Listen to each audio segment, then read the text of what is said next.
And here we are after driving one of the loves of my life and falling back in love with that high school sweetheart, the 2021 LC500 Performance Package in the exact trim and color coordination that I would love to have. The black on black, of course. We could talk about performance.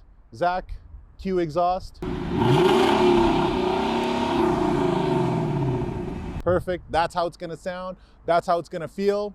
The appearance of this vehicle, the lines to me are one of the sexiest things out there. Basically a concept car. Move aside Elon Musk. This is one of the most futuristic type of feels that you're going to get, and Tesla has not made it. So good job on Lexus for basically putting together what looks to be a really nice looking vehicle. I think they've done just such a good job with the details. That's what Lexus does well. That's what is important in vehicles, especially when you're owning something that costs $100K plus. Going to comfort and convenience, I think that's where the downfall is for a bigger guy like myself. Again, 6'2", 280. It's a little bit harder to get in and out of. Once you're in there, the bolstered seats aren't too bad, especially when they're holding you tight as you're taking turns and making moves. Very similar to a hug from behind from a supermodel is what I'm told. And then of course, economy. Is it worth the money?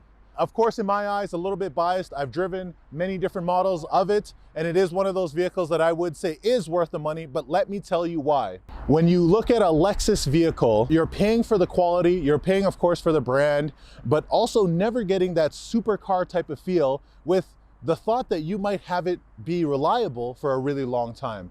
Just that thought alone for me gives me a great peace of mind, that great peace of mind knowing that, hey, I'm spending a lot of money, and if I want this thing to drive for the next 10 to 20 years, it's going to do so, but I'm also going to get a chance to enjoy it. Where it really gets a little bit tougher for me is it as responsive as all $100,000 supercars? Is it as beautiful? I think the look, I think the feel of it is, and I think it's well beyond its time. I think it's way ahead of its time. So I think that plays a huge factor in the fact that, are you willing to spend that kind of money on a vehicle like this?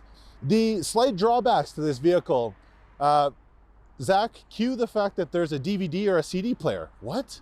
Like, that's a little bit crazy. Now, if they're trying to keep that classic look and classic feel, I can appreciate that. All the respect to you. I think today it's almost irrelevant, and whatever money you put into putting those things into there, save it and put it into something else. Just my thoughts. The second thing is just slightly outdated on some of the interior things. Yes, it's well put together. Yes, they are beautiful. But at the end of the day, could you update your navigation? Could you put in wireless Apple CarPlay or whatever it is? Those things play a huge factor when you get into this segment. So again, does it have Drew's approval? No question it does. I love the look of the vehicle. I love the feel of it. I fall in love with it every single time that I drive it. And I do take the extra long and scenic route every time I head home in it.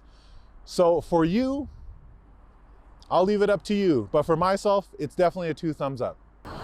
And there you have it, guys, the new 2021 LC500. Thank you to my friends from Lexus of Calgary for supplying this. You had a chance to see around their showroom. There's a great group of people there. They've done a really good job with basically the details, just like this particular vehicle here. Please like, share, subscribe, support, all of those wonderful things. We thank you very much. Once again, it's Andrew from Taylor Toyota. We'll see you again.